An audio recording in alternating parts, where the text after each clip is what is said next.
So I'm not really going to talk about this too much. We did it last time. I'm a Microsoft MVP. I have my book out. I sold out the last talk because I only had 2 anyway. But please go online and pick one up. It's good for any programmer. This is actually the coding standards where I work, is my book. So it's the only pure .NET coding standards out there. Also, I'll have at the end of the class, I'll have my DVD I'm selling, brand new this year.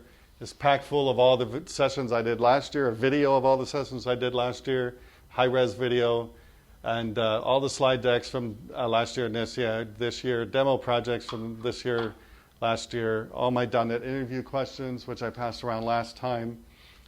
40 pages of questions that I use to interview you guys when you come work at my company, if you come work at my company. Speaking of that, we are hiring, so if you want to leave this heat and come to sunny, nice San Diego, shoot me your resume, and I'll send it to the appropriate people. It also has a bunch of other cool things on it, too. So I'll be selling those for 15 after the session. I'll also take some over to the dinner after Code Camp if you guys want to buy them there. So today, not a lot of topics. We're basically going to do an overview, basically of how I use these, well, what the problem space was, why I needed to use these brand new technologies from Microsoft, how I went about the design, and then a summary, which just sums up, not only sums up everything, but kind of goes over what we still have ahead of us. You know, because we're about to release version 1 any day now of what I'm about to tell you about. So, of course, I already have much more stuff they want, you know, so. As usual, so overview. So here's our current problem we had since my product was released, where I work. I work at Mitchell International. We're headquartered in San Diego, and we have about 1,000 employees, including about 600 developers. So we have people remote and everything, but most everybody's in San Diego. We actually just moved into the old Intuit building in San Diego. So here's the problem with our program the way it is right now. Is all data is stored in our local data center. Not that this is a problem, but you're going to see why it's a problem. This version, we host everything in San Diego, which is actually not completely true anymore. We're actually moving it to co-locations because we don't want to have it in our building anymore. Customer partners do not have access to the data, as you can see up here. So with this version of the product, customers can't get to their own data, which kind of sucks for them, especially when they want to not only write their own programs, but do BI and things like that against it. They have no access to it right now. So this is why I've been working on this almost since version 1 was released, because this is a really big deal. And the other problem we have is in our product, there's no way to create, well, like any other company, right, is we never have enough developers and we never have enough time for everything that our customers want, right? It's impossible, right? So there's no way for anybody to actually write add-ins to our product at this point, right? So if somebody did have a great idea, or if a company who already had our product wanted to have something surface inside of our app, it just doesn't work right now. Not only because the capability is not there in our app, and number 2, they have no access to the data. So what are they going to show besides Gmail or something like that, right? It's not very extensible. Thank you. Is that what you said? Yeah, thank you. So as you can see, we have a lot of issues, and we needed to solve those. And also right now, there's no ability to upsell products in our application. Our application is very, very big, and when you buy it, you don't get everything. You have to, buy licenses for all these different features are in our app. I personally think we kind of go about that the wrong way, but anyway, that's not my choice. But to do anything in our app, you basically have to call us and pay for it, and we'll turn it on. But the problem we have is that a lot of customers don't know what those capabilities are to call us and turn them on. So we have no way to upsell our own products and our own app at this point. So here's what we wanted. Here's what we're doing, which, like I said, is going to be released here pretty soon. Is first is you have immediate access to the network data for partners. So this partners can actually be anybody from our own current customers to anybody else that wants to get to the data for some reason, right? So we need to give them access to this back-end data store, and we're going to do that. I mean, we are doing that. And then the other thing, these are kind of just opposites of what was on the last slide, is provide customers with the ever-growing wealth of tools for extending the application, right? So we need to have the ability for partners to provide. Right now, it's only in web browser programs, but we need to have the ability for partners to provide these programs inside of our app. You know, we're basically ripping off parts of like the Apple iStore theme, right? You just go up there, you pick something, you buy it, and you have it, right? That's not going to work like that in the first version, but basically that's where we're shooting for. But the app will definitely show up. Just right now, you have to call in and set it up, and then it will be turned on, and you will automatically see it inside of our app. And these apps will actually be hosted on the partner location. So they'll not only be hosting their apps through the internet into our application, but they'll be using the internet to go back and forth to get the data itself. Mostly read data and some write data now, but someday it'll be almost all write data.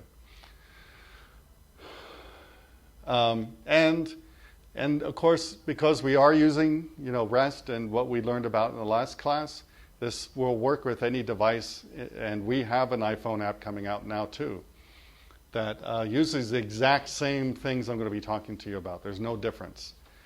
To us, a partner is a partner and an app is an app, right? We don't care what it is. It just accesses the data the same way or surfaces inside of our application the same way. But you can do, other types of apps like the iPhone and things like that. So is your application, it's an ASP.NET website? Our application right now is WinForms. Well, it's actually, I call it a Frankenstein. Let me know if anybody has to deal with this. We have about 500 lines still in VB6.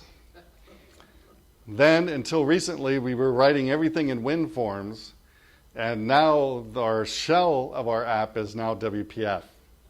So that's why I call it a Frankenstein. We actually get it to work. It's not easy, but we get it to work somehow, because we just don't have time to convert everything. It takes time to do, close to 2 million lines of code, right? So it's basically a WinForms app at this point, yeah. Except for the small WPF piece we have. But it communicates to your company's data using HTTP requests? Yes, yeah, it all communicates. I'm not even going, if you want to talk to me after I had a beer at the thing, I'll tell you exactly what it's doing right now, which I'm totally dead set against. And did somebody say in my last or this talk SQL injection? Yeah. I'm not going to say anymore. Anyway, so someday in the future, our app, our main application will be we will be a partner to ourselves, and our main application will just be another app. And we're kind of using that a little bit right now, but in the future, everything will be going through what I'm going to show you guys today. But right now, that's not the reality. Marketing exposure, because now remember I told you upselling products. If people aren't licensed, part of what I wrote and made available, if people aren't licensed for a certain thing, it will actually show them that, in our product now. And when you click on it, it just doesn't go into La La Land. It actually shows them, a nice little marketing web page, from our back end. That's your WPF. No, it's all in a web browser. Yeah. But when you click on it, we detect that, and then we just show them this nice stuff to upsell them to buy that feature. So that's all taken care of in the first version. And then we're also going to handle all the billing for this app. So this app we're making money off of, right? Right now, it's basically, I think it's a monthly or yearly subscription if you want to be an app in our app store, essentially. Well, we're calling it the tool store because we're automotive, right? So we're calling it the tool store. So if you want to be an app on our tool store, you pay. Not only do you pay to be a developer, but you're going to pay, I think it's monthly or yearly or whatever. I'm not part of that really. But you pay for this access. You don't get it for free just because you're a customer. You pay for it. And I've already built in the capability, not that we're going to use it like that at first, but I've already built in the capability that we track all the calls and we track how much each partner is using, how much data is going through the service and everything. I've already wrote that part. But we're like I said, we're not using it for billing at this point, but we will in the future. So the goals, easy to access data anywhere, in Windows apps, web apps, iPhone apps, whatever. It's really up to the partner what they want to do. One of our biggest partners, they actually were here this week, and unfortunately I'm going to have to fly to Kansas in a couple weeks, in a week and a half to go handhold them some more.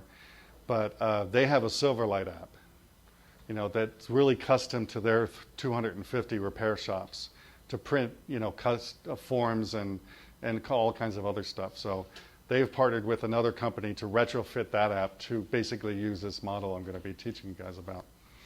So you can do Silverlight too. It's really up to you.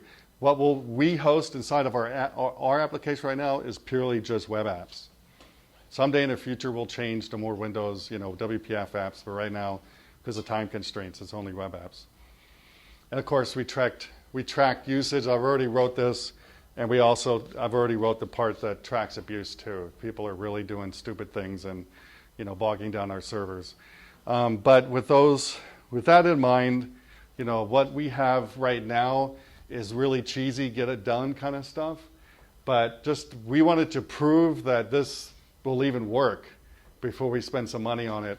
And actually in October at the big trade show of the year in Vegas, this was the hit of the show, was what I'm about to show you. So it's definitely going forward. And we're going to take out my cheesy stuff, and we're actually going to use an outboard device from a company called Sonoa. And it's from everything from security to tracking and everything, they totally take care of it because they do it for big companies. Like they came to our company once, they do it for Netflix and a bunch of other people like that. So we were going to use them, but we had to prove this first. And already it's a big hit so far. So we have 3 different types of applications that we've noted. The first is a visual application. It's basically an application that just services inside of our application and does not use our backend database. I don't know what it could be. Gmail, showing their email inside of our program, or checking stock quotes. I don't know. I don't know really who's going to be writing what types of apps these are going to be, but they won't have anything to do with our data. And then there's what we call a data application, which doesn't even need a visual part. If they just want to get data out of our back end for some purposes like BI or KPIs or I don't know what, then they can register and they'll just be a data application. But most of the applications will be mostly the composite application. Of course, we'll have some visual UI inside of our program, and then also access to data as people are clicking around through our program. There's been a lot of, and still are a lot of really big challenges with this project, which is why I'm surprised I haven't lost more hair than I have. But as I alluded to in my last session, we have the worst database I've ever seen in my life. And Julie Lerman, who wrote the book on any framework, agrees with me. We were actually on the phone one day and I was showing, because we actually hired her in the beginning for some contracting to help mentor me figure out how to do this. And we were on a conference call one day and, she was looking at what I was showing her and she goes, "Dave, I now know you really do have the worst database ever." She goes, I feel so sorry for you. She said, I've always wondered why you were saying these things on our, we have an inside list for MVPs. And she said, I never knew why you were saying these weird things. But now I understand. Because you really have the worst database, and we do. It was written by a guy who really knows our business. And I don't know if you've ever met somebody like this. I do all the time running my user group. But they were really good at what that business is, but they really suck at programming, right? But somehow they think they can write the app. Instead of going and finding or contracting with people like me or coming to the user group to find somebody, they think they can do it. And then guess what you're left with? I'm editing all this out, a big pile of doo-doo, right? And that's what we're left with at this point. So one of the big challenges is the doo-doo, not only how the application was written, but the crappy database. Our database is so crappy that, let me give you a few instances. First off, we duplicate identity keys in every database, every table, which just makes it really a lot more difficult if you ask me, especially when you're joining and things like that. The other thing, and this is what every programmer gets burned on in our company, in my team, is that we have the same data up to 4 different places. So when you're given a feature, or most likely if you're new to our team, you're given bugs to fix. You go in and you fix it. You go, hey, well, the data's going here. I need to change this service store procedure and do this, and I'm all done, right? Then it goes to QA, and they say, well, it changed here, but it didn't change over here.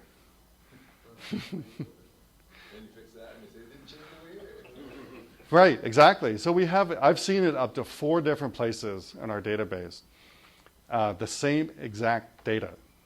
So, which is horribly confusing to anybody. I've been there almost 3 years now, and I still don't get it. Do you have different organizational subunits that are in charge of different? No, it was written by one person.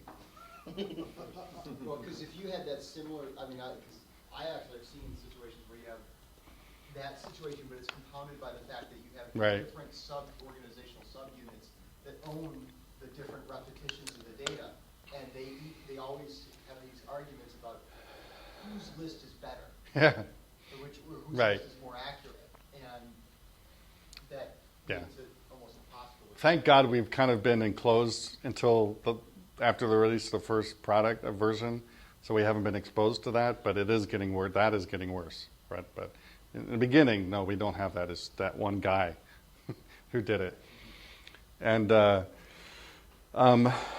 other thing that really drives me crazy, which I've been able to solve with the new version of any framework, is that he stores multiple, completely different sets of information in the same table. Unrelated data in the same table, right? So I can keep going, but hopefully our database really sucks. I wouldn't doubt it. Huh? Is he still there? Actually, he's never been hired, but he sold it to the company, and now we keep him on as a contractor, mostly because he knows the. He knows the business. He knows how it works. None of us can understand it. And so like this week, I got a bug, and in my. Yeah, I know. Actually, it's not going to be here much longer, but, I got a bug, and our program does a lot of accounting for a repair shop, and I don't understand any of that. So when I get stuff like that, I just send it to him, and I go, hey, can you figure this out for me? And he sends it back a day or so later. He goes, here it is. It would take me days to do that. He can figure it out like that. So we keep him on mainly for that purpose. So confusing, same data, multiple tables. We need to allow secure access to the data. This is really, really important because we're dealing with, a centralized data. So an app can only access a select number of services, which I built into the security. So we have basically different lines of business to my project, which are basically just a huge set of services. So each line of business gets access to just certain services, and others don't have access to the other services. So that's some security that we had to build in. And And the app can only get data for the customers that allow it to get data. See what I'm saying? We adopted an opt-in kind of approach that just because an app can get to the database, it still can't get to any of the shops, any of the repair shops. The repair shop basically has an opt-in and say, yes, I'm willing to share my data with you, right? And at any time in the future, we don't have this right now, but they'll be able to go into our app and say, I hate this freaking company, and unclick, and bam, that's it. They will have no more access to the data. So their own data. Shops, even though, if you really think about it, we don't have any important data in our program. You know, we're not a medical app or anything like that. There's no HIPAA compliance, or there's no credit cards even in our program, right? It's just a bunch of data about a repair on a car, you know? Who gives a crap, you know? But you would not believe how shops are so against sharing that data. Most of them are dead set against sharing their data with anybody. And it's not because they care that you're going to get somebody's information. They could probably care less about that, right? It's more the fact that they don't want anybody else to know what they're doing, right? And how many cars they're processing a day, and how much money they're making and stuff like that. That's really what they're afraid about. It's not your data. They could care less, you know, that somebody gets your address, you know. So anyway. And also access data from multiple locations. So one of the things we had to build in was not only do currently in our data, in our back-end servers, we have multiple databases because we have, you know, I don't even know how many thousands of shops now. Well, I just heard that I was in a board meeting the other day. We have, since we released this product, which has only been about a year and a half, we have I think we're up to 11,000 shops now. That's not programs a shop is using. One shop could have 5 of our programs, but we have about 11,000 shops. And so because of this thing I just told you about where shops don't like to give out their data, I've already built in the ability that they can host the data locally at their shop and not at ours. So we have about 300 shops that completely refuse to give us the data. And they mandate that it has to be on their servers. So I've already built in the ability the partners can get the data from no matter where it is located, right? So how do I solve this? So the first thing, of course, which I just spent a lot of time complaining about, was the database design. We have hundreds of tables just in one database, and then I know we're still thinking about changing this number. I was talking to my boss this week, actually, but we're going to try to start limiting it to 5 shops per database. But we have thousands and thousands of databases now. And tables can have hundreds of columns. I think I said in my last talk, we have one table that I know is over 250 columns. You know, don't ask me why, but that's the way it is. And so you're going to see I can fix all this with any framework, luckily. Some data is stored in different tables. We kind of talked about how all the data is all mixed up. Multiple types of data stored in one table, talked about that. Primary keys duplicated almost every table. This has become, you know, I've designed databases for a long time, and I've never seen anything so bad. And so this really becomes an issue, especially when you want to implement a good model on top of a crappy database. It makes it difficult. But I've solved probably 95% of the issues using any framework. And too much expertise to understand the database. You know, except for one guy, none of us really understand the database. And it's really hard for me to understand the database because I have come from mostly good databases in my past. I've worked with some of the best, you know, DBAs I've ever seen. So I've even designed a whole database system with a DBA for a very large, popular web commerce e-commerce company. And but I've never seen anything so bad. So because I come from the good world, hopefully, It's really hard for me to wrap around my head. I'm sorry, it makes me a bad programmer, but it's really hard for me to wrap my head around shitty stuff, you know. And that's definitely what we're stuck with, you know, for some time. So, what else I want to say?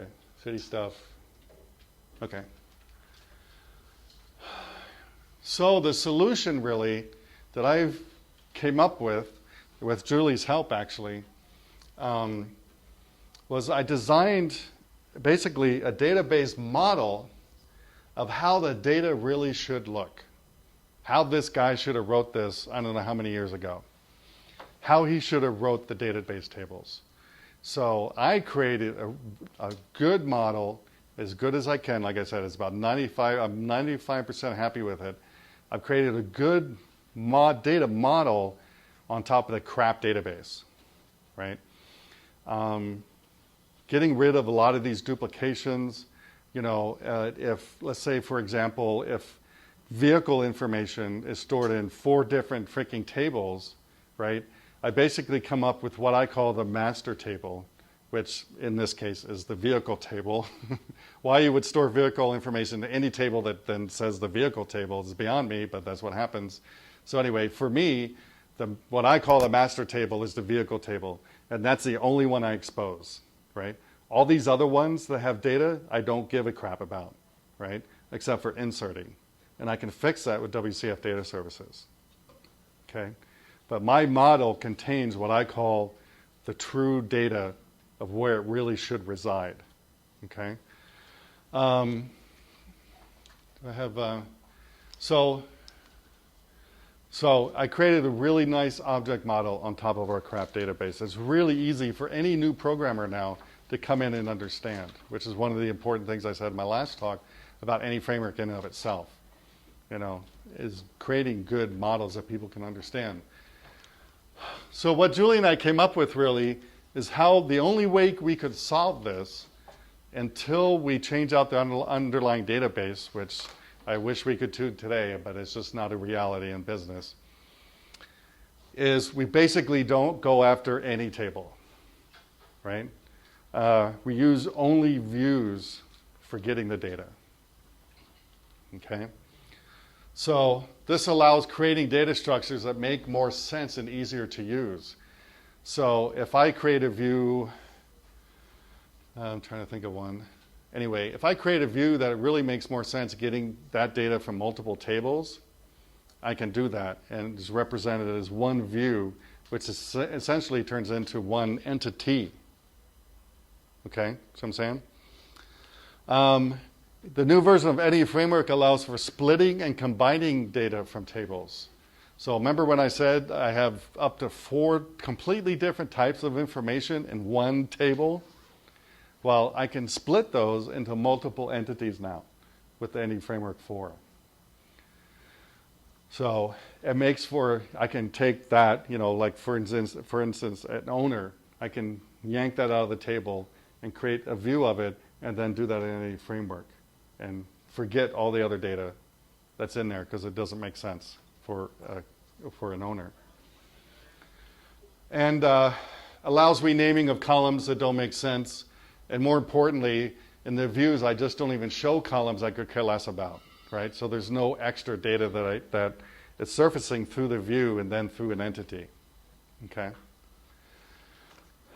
So this is how I mainly solved the issue, was doing views. We had to abandon the tables. I will tell you that, especially the first version of any framework, newer version's better, but the new update that's coming out soon will be even better. Like most Microsoft products, and especially ones that rely on you know, generators and wizards and things like that, it works really good if you have a really good database design. You know, if I had a really good database design, I would be using views, right? But I don't. So unfortunately, I've had to jump through a bunch of hoops to get any framework to work correctly on our crap database design. Yeah, Microsoft could have done it better, but are they really going to do that for a low percentage of people with this bad of databases? You see what I'm saying? So they are getting better. They are giving more capability, especially with the new update coming out. But it's just not there if you really are stuck with something bad. And of course, because of this, we're using store procedures to insert and update all the data, right? Just custom store procedures. You couldn't use updatable views? I haven't done that yet, but I probably can. Yeah, I have to really see because of it's coming from different tables, and I'm not really sure how that's going to act. But I haven't. We don't have much updatable data right now. I haven't got to that. What's your database management system, SQL Server? Yeah, we use SQL Server. So the views and any framework allows us to make things easier for developers to understand and use. We separate the models by purpose. So one thing Julie and I came up with is we weren't going to show 200 entities or whatever or more in one model, right? It would just make it really hard to maintain. And so we've separated out, the purpose of the data in different models and therefore different services, okay?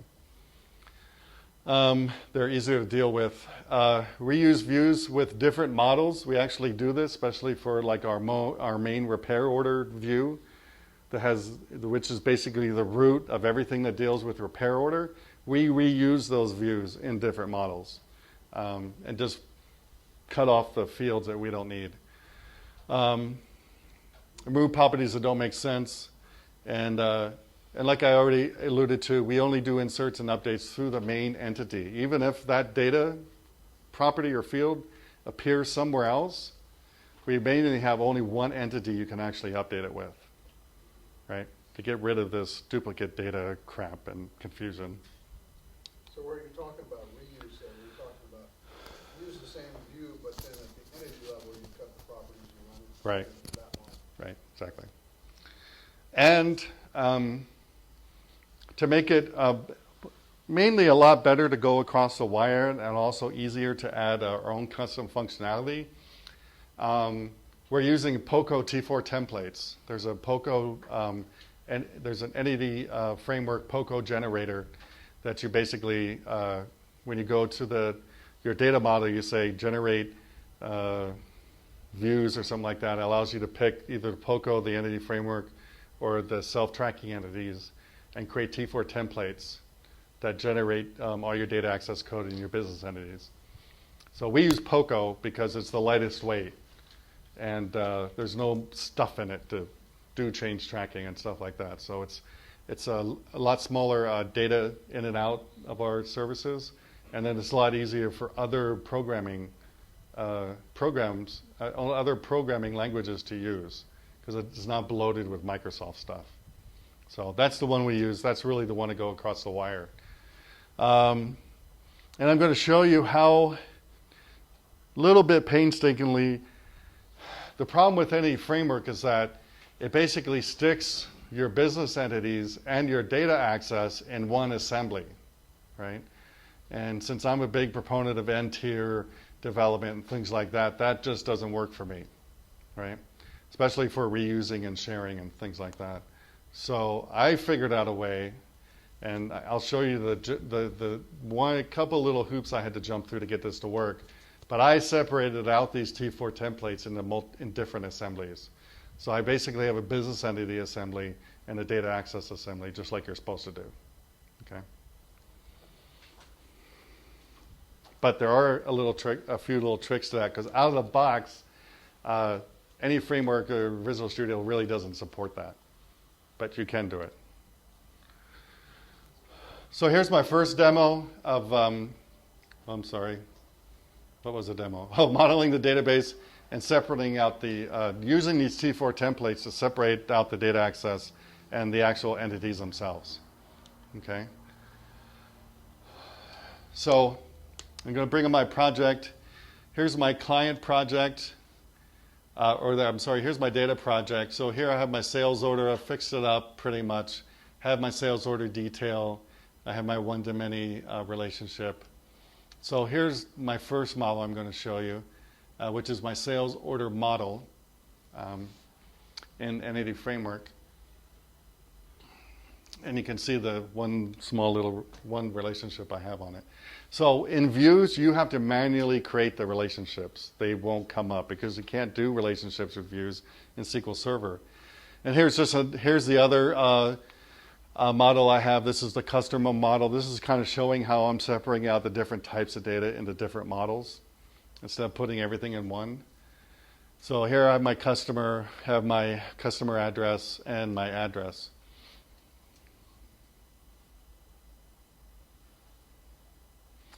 Now, to create the T4 templates, you go to Add Code Generation item. That was the thing I couldn't remember a couple seconds ago. And pick one of the generators. In this case, because we're going across the wire, you really need to pick the ADO.NET POCO Entity Generator, which is an extension to Visual Studio. You just go up to the extension manager and load it into your Visual Studio, and it will appear. But you pick one for C# or one for VB, and all three of those will appear. And what that creates, the first one it creates is the customer model context .tt, this is the T4 template. I'm not really going to go over T4 templates, but this is the template that generator created for me for my customer model. Okay? So, and here's where you can see where it's pointing to the actual entity framework file. Right here, the input file is customermodel.edmx. So basically what we're doing is we're circumventing the code generation that any framework does out of the box with our own, which in this case is just using these T4 templates that Microsoft has provided. You can write your own or get other ones. It's really up to you. But I'm using the ones that Microsoft provide. So then I have my context file up here. I have to manually move the entity file down into my project called AdventureWork Entities. This is basically my business entity assembly. And I move this file from the data project into this one. And then I have to modify this line right here telling the T4 template where the EDMX file is, because when you move it manually, it now loses the ability to know where that EDMX file is. So I just have to modify that. And you just saw there in a second, the T4 templates creates all my entity type files there for me. Here's an example of my customer and all the overridable properties. Of course, this is a partial class, so you can extend it any way you want. And see, here's the files it creates automatically for you when you change your model. It creates these, at least in this case, it creates these 4 address, customer address, and customer model, which is kind of ties everything together. So these are your business entities, and you can see there's really nothing in them, right? That's the way it should be in proper separating out your concerns into different assemblies and tier development. And the cool thing with this now is I can share this with other .NET apps, and it's not tied to the data itself. Because this could be a .NET app on the client side that goes through a service to get the data. They don't need all that data access crud, right? So that's why I separated it out. So I can actually you can't use this with different languages, of course, but I can use it with any .NET language on the client side to use the same business entities and rules and things like that, either on the server or client side. So that's the main reason I separated these two out and go through some caveats like you saw in the T4 template. I'll show you another one that happens when you separate these out. Because like I said, by default, .NET doesn't like you doing that. But there's a way to get around it. What happens if you update your object model? So one of the cool things about the T4 templates is when inside the same project that contains the EDMX, that first context T4 template, if I do any change to my entity model and press save, it'll automatically regen those context files for the database access, okay? The issue now is that I move the entity T4 template into a different assembly, right? And so therefore, it doesn't know when you're changing the DMX file because it's not in the same project. So that's another caveat. So you have to remember, unfortunately at this point, I'm working with them on this, But right now you have to remember that if you do change your model, you have to go to the business entity assembly. You right mouse click on the T4 template and say run code generator. And it will regen those files for you. Is your suggestion to them for the fix to put a target location for those generated Pro classes in the EDI? I haven't talked specifically. I've just told them briefly so far. I just want that to work. I want the things to auto-generate for me. And there's one other thing about namespacing I'm working on them to change, because there's some weird namespacing things that happen now too, which I don't get into in this talk. But yeah, there's one thing we have to solve with the namespacing stuff. I have to get them to create a property in the T4 templates to allow specific namespaces in a nutshell that right now you can't really do very well. So, all right. So exposing the data to partners, of course, we're going to use services through HTTPS. That's at least publicly, that's the only way we expose our data at work. And we're using the Wcf Data Services to expose it through REST, like we saw in our last talk, through JSON and Atom Pub. It allows us to easily expose the models, one model per service. I already said that a few times. You can't combine the models into one service. But I like that because that's how we've separated it. We can do security on a specific service, depending on what kind of partner and partner app they are. And we can control access using the entity set access rules, which I showed really briefly on my last one. So I think I show more now, where you can set different read and write accesses and things like that by entity manner. We are limiting the records returned, which I talked about in my last talk. So somebody doesn't bring down our database on us. So we are using the entity set page size to do that. When we move over to this other company I told you about before, Sanoa, we will take that off of our end and basically enable the data limiting with Sanoa itself, because it's much more full-featured than any framework is. We prevent partners from accessing clients that do not have the application enabled. Essentially, I talked about that already. Clients have to opt in to share their data. So we do all those security checks. I do all the security checks in the back end. Modify data coming into the service using change interceptor. So this is one thing I'm going to show you in the demo that I didn't show in the last one, is that data coming in and out of WCF Data Service, you can actually do something to before it actually goes to the other, whatever underlying layer it's going to. So, for instance, remember I said I expose one main entity for like a vehicle, but there's other places I have to update that data, right?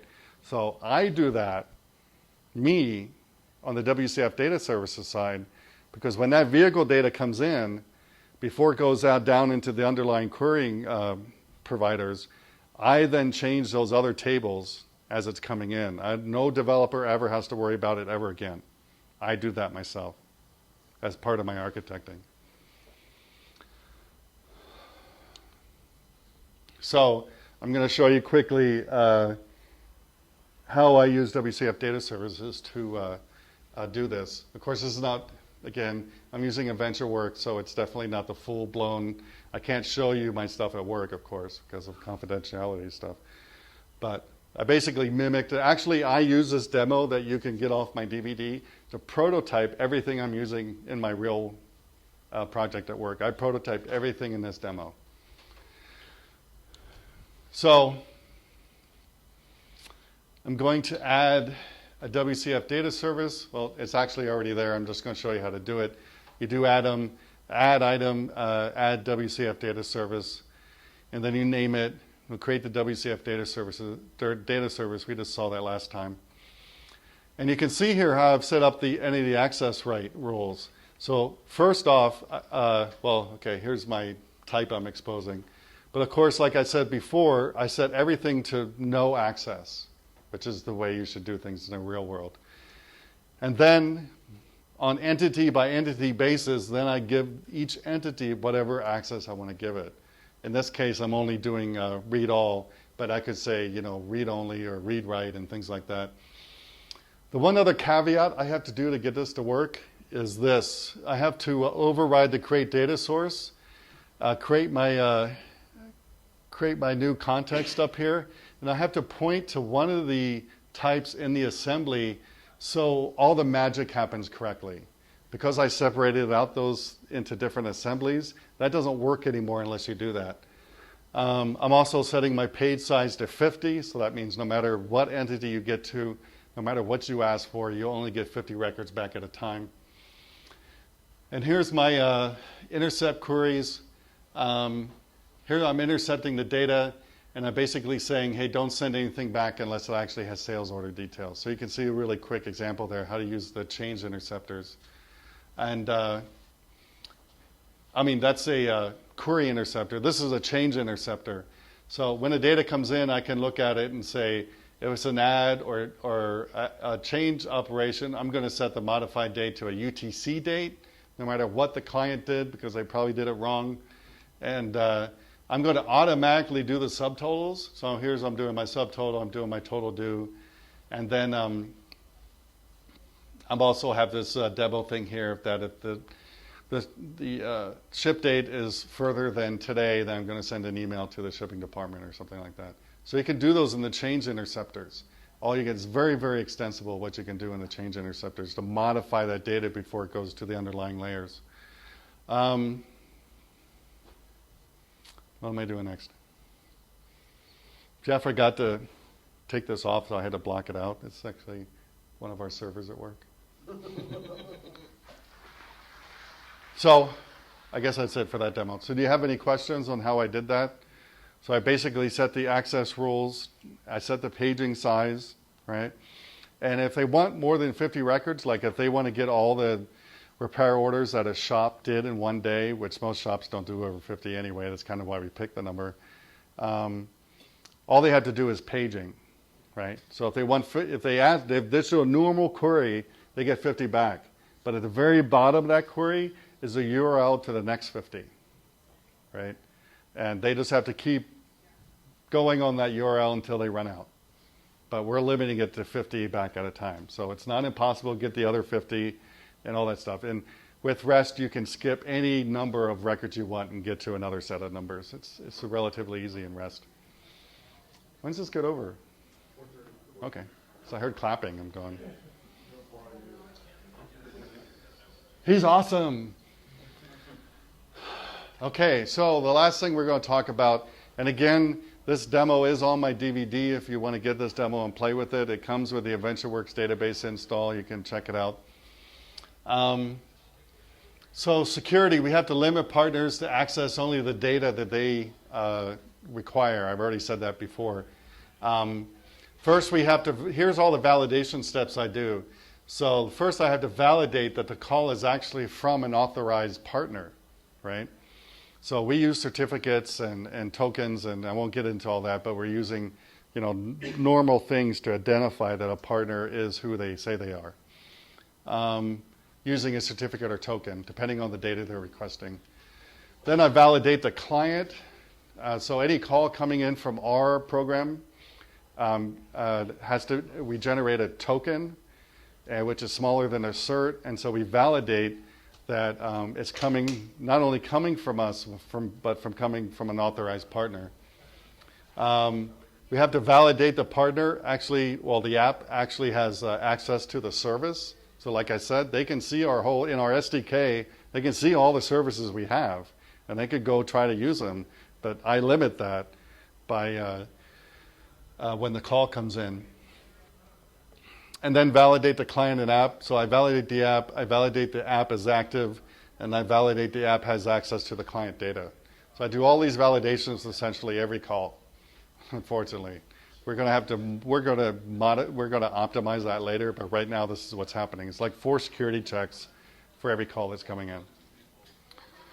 Luckily, they're really fast. So this is what I'm doing, what I have to do to secure the data. What I decided to use was a WCF message inspectors. Anybody use those before? No? So they're pretty cool.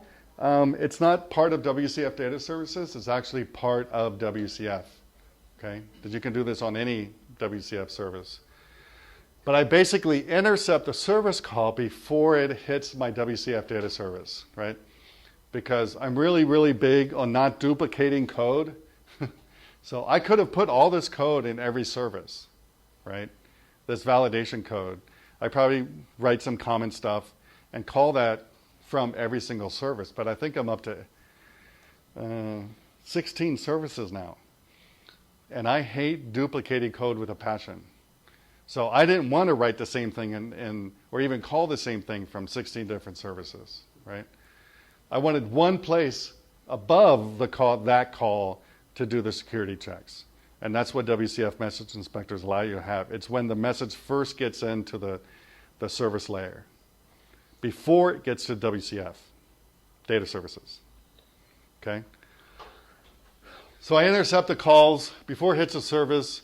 I have actually different message inspectors for different types of services. We have 3 different types of services so far. One is a general service that uses just a cert. So we have one service that basically tells a partner app what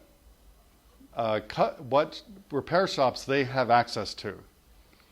So that is under a different kind of message inspector. It only uses a cert, and that's how they get their list of shops.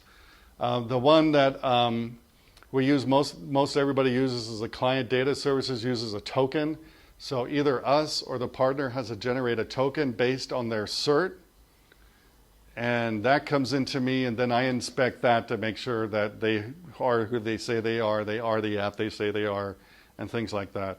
So we actually use the token for that, because what I need is actually in the token and the cert.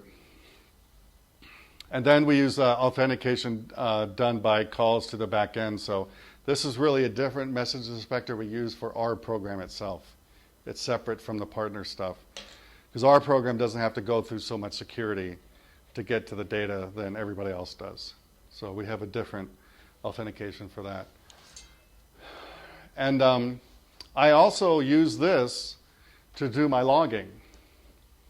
So, because I can do this on a higher level, I know exactly what services they're calling and who they are and what services they're calling. And I also record all their payload sizes. So in the future, when we do charge them based on payload, then it's already in the database now. Plus, I use that same list to look at abuse and see what people are abusing or not. So this is how you quickly create a WCF message inspector. I'm just going to show you really quick, because there's actually quite a bit involved in it. Oh, dang, I forgot to change this. I'm showing you the data service thing again. I could have sworn I looked at all these videos. Sorry. All that lead up, and I forgot to change the video. I blew this last time too. Sorry about that. So you're not going to see the WCF. We only have 4 minutes left. I can't bring it up right at the second. So the basic was going to show you there's 2 basic calls that you can intercept when a call is being done. There's actually called after requests something, and that's where I do all the validation. And then there's a before send request that I use to do logging of the payload actually going out to the partner. So those are the 2 main things. There's actually, to do WCF message inspectors, there's 3 classes you have to create. If you get the demo code, you'll definitely see how I did all that. Okay, sorry, I forgot to change the video. So summary, challenges, I already said this, Entity Framework definitely works better with properly designed databases. Like in my demos, I use AdventureWorks. It definitely works really good off of AdventureWorks, but not so much off of my crappy database. Currently, even though it's better than version 1, the designers, and this is one of the things I was really complaining about when I was in front of the guy in charge of Entity Framework 4 weeks ago. I was really complaining about the designer. The designer can easily screw up your models. and you basically have to start all over or try to figure out how to fix it in the mapping files. So there definitely are some challenges with the designer.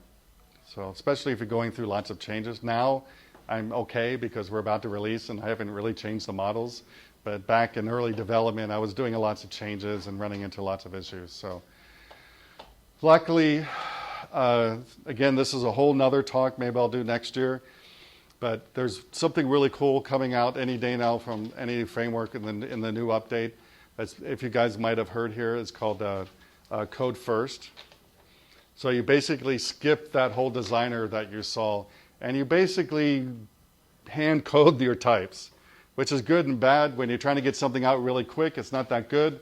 But in the long run, it's probably better to use Code First, actually. And that's one of the things on my plate, is to start looking into that and start hopefully changing over our designer stuff over to Code First, especially with a large project like ours. In the end, it's going to be better. But for version 1, getting it out the door, the designer works. You just have some issues. I'll talk about that offline. Okay. WCF Data Services can be limiting. I found that out the hard way too. Like anything in Microsoft or maybe programming in general, when anything is easy and there's a lot of auto magic involved, as I call it, you give up a lot of control because of that.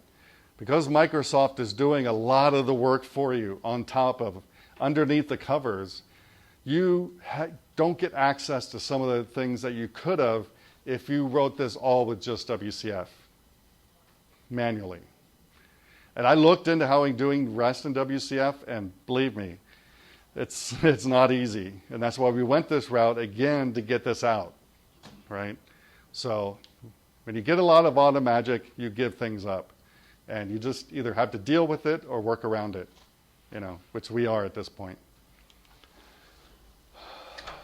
And then I already showed you that I had to jump through some hoops to get WCF Data Services to expose entities from a separate project.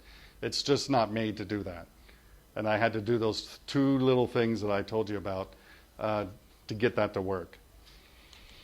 And you have to manually edit SVC files to use message inspectors. There's supposed to be some routing thing that would work. I could never get it working. So I have to go in and manually edit every SVC file to tell it which message inspector to use. I'm still going to try to figure that out and try to do that with just WCF routing, so I don't have to manually edit those SVC files. But I haven't got there yet. But so looking forward, allow more write access. Very little of our data right now is write. Most of it's all read-only in this first version, so we have a lot of work ahead of us to create it as a read also. One big thing, I just sat in 2 meetings with our biggest partner this week, with them pounding on us, was this. We knew version 1, we weren't going to have batch processing that allowed people to do like nightly processes, do BI and things like that. We knew that. Unfortunately, our biggest partner using this wants it right now. So unfortunately, our marketing and PM people didn't set their expectations correctly. But anyway, we are working on this to do batch processes. So maybe I'll put that in another talk. Faster data access on the first hit. Really briefly, I know I'm over time. But whenever you do any framework call, the first time it's called, there's a bunch of auto-gen stuff that has to happen. Right? They're called views, actually. Not database views. They're other views. But those are auto-genned the first time that entity is called. You can actually make that faster if you pre-gen the views using command line, which is actually part of my demo project. But we are not doing that yet. So that's one thing I need to start doing. Allowed read-write access per entity. So right now, that's a little more difficult to do, but we're going to set that up. Hopefully, my goal in the end, I have 2 really big main goals for taking as much time as I did to architect this correctly. Go figure. But my 2 main goals is that our main app will be using this API, as I call it, in the future, which we are using a little bit of it. The second one is someday, when we have this object model the way I want it, we're going to right mouse click on it, create those SQL files, and create a whole new freaking database to get rid of that piece of shit that we have now, right? So that's my goal, and those two goals are always in the back of my head. Not that they're in anybody else's, but they're in mine, and that's one of my goals. So don't forget Julie's book. I got a copy to give away. Where's the thing? And thank you. All the downloads are there, and on SlideShare you can also rate my talk on Speaker Rate.